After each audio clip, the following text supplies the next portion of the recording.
السلام علیکم ورحمۃ اللہ وبرکاتہ۔ بڑا پیارا سوال ہے ناموں کے حوالے سے۔ وہ ایک نام کے بارے میں پوچھا گیا کہ محمد شیس نام رکھنا کیسا؟ تو محمد نام تو نبی پاک صلی اللہ علیہ وسلم کا نام ہے، بہت بہترین۔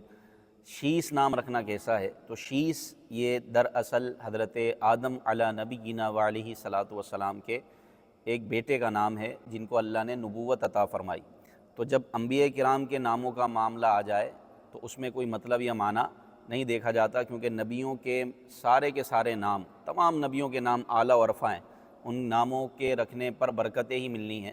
تو شیس نام رکھنا بالکل بہتر ہے، اور یہ حضرت آدم علیہ نبینا علیہ صلاۃ والسلام کے بیٹے تھے، اللہ کے نبی تھے، تو انبیاء کرام کے ناموں پر نام رکھنے کا ہمیں حکم دیا گیا۔ تو جب یہ اصول سمجھ لیں، جب نبی اور صحابہ کا نام آ جائے تو اب اس میں معنی نہیں دیکھا جاتا، نام رکھے جائیں اور برکتیں حاصل کیے جائیں۔ تو محمد شیس نام رکھنا بہترین ہے، اور اس کا معنی بھی بہتر ہے۔